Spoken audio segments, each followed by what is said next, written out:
प्रेरणास्पद कथाएं YouTube channel पर मैं धनंजय जैन आप सभी का हार्दिक अभिवादन करता हूं। दोस्तों, एक शिकारी था। शिकार के लिए वो वन के अंदर गया। दोपहर तक बहुत भटका पर कोई शिकार नहीं मिला। आखिर थका हारा सोचने लगा कि थोड़ी देर विश्राम कर लेता हूं और एक सघन वृक्ष के नीचे आकर सो गया। पर हवा इतनी तेजी से चल रही थी कि उस हवा के कारण से डालियां, पेड़ की शाखाएं हिल रही थी। फलस्वरूप बार बार उसके मुंह के ऊपर कभी धूप आती थी, कभी छांव हो जाती थी। एक हंस आकाश मार्ग से उड़ते हुए जा रहा था। उसने जब देखा कि बेचारा एक पथिक सो रहा है पर हवा की वजह से वारंवार डालियां हिलने के कारण से धूप उसके चेहरे पे पड़ रही है, उसके मुख पर पड़ रही है और पथिक सो नहीं पा रहा है। दया आ गई। उसी वृक्ष के ऊपर जाकर बैठ गया जहां से धूप की किरणें उसके मुंह के ऊपर आ रही थी। वहीं पर से उसने अपने पंख फैला दिए और उस पंख की सघन शीतलता के अंदर उसे सोने दिया। परिणाम स्वरूप उस शिकारी को नींद आ गई, निद्राधीन हो गया। इसी बीच एक कौवा भी उड़ता हुआ आया और उस हंस के बाजू में बैठ गया। हंस ने देखा पर कुछ बोला नहीं। कौवा अपनी दुष्ट स्वभाव, दुष्ट प्रवृत्ति का था। उसने शिकारी के मुंह के ऊपर मल विसर्जन कर दिया। शिकारी एकदम से उठा, फटाक से अपना धनुष बांध लिया और तीर का निशाना लगाते हुए उसने हंस को मार दिया।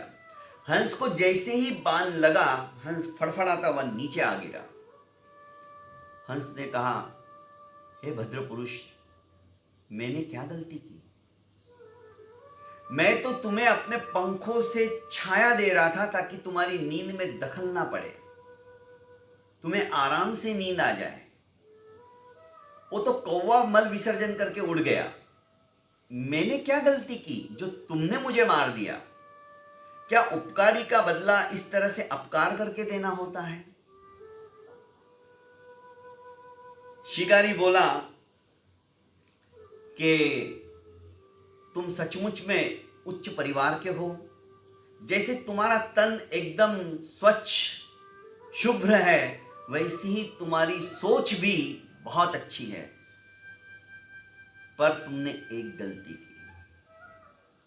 तुम्हारे बाजू में जब कौवा आके बैठ गया तो तुमको वहां से उड़ जाना चाहिए था। एक थोड़े से समय की दुष्ट आदमी की संगत तुम्हें मृत्यु के मुख के अंदर लेके चली गई। दुर्जन व्यक्ति कभी भी जब उसके पास सज्जन आ जाता है तो अपनी दुर्जनता नहीं छोड़ता है, उसकी सज्जनता को देखते हुए भी। उससे वो कोई सीखता नहीं है, बल्कि उसको परेशान करने के लिए, उसको तकलीफ देने के लिए कुछ ना कुछ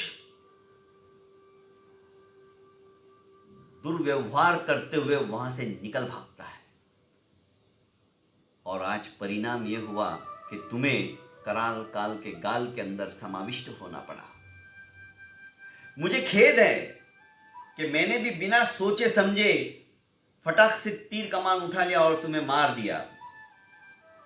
मैंने नहीं देखा कौवे को, पर तुम हकीकत में यथार्थ बोल रहे हो। दुर्जनों की संगत सचमुच में बड़ी खतरनाक होती है। आज हम किसी शराबी के पास भी बैठ गए और हम शराब नहीं पीते हैं, पर व्यवहार के अंदर देखने वाले यही देखते हैं, अरे अभी तो ये शराबी के साथ घूमने लग गया। संगत का कितना जबरदस्त असर होता है। कोई जुआ खेलने वाले के साथ हम घूमने लग गए या उससे हमने मित्रता कर ली तो लोगों की नजरों में यही आएगा कि ये भी अभी जुआरी बन गया है।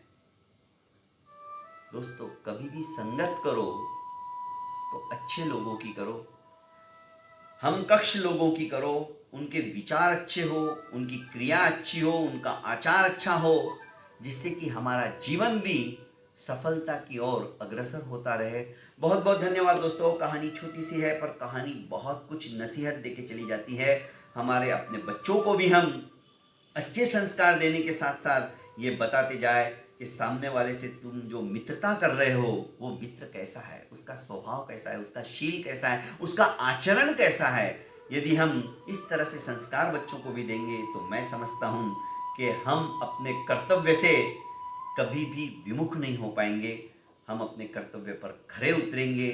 बाकी तो आगे उनका भविष्य है, पर हमारे संस्कारों के अंदर कभी भी कोई कमी नहीं आनी चाहिए। बहुत बहुत धन्यवाद।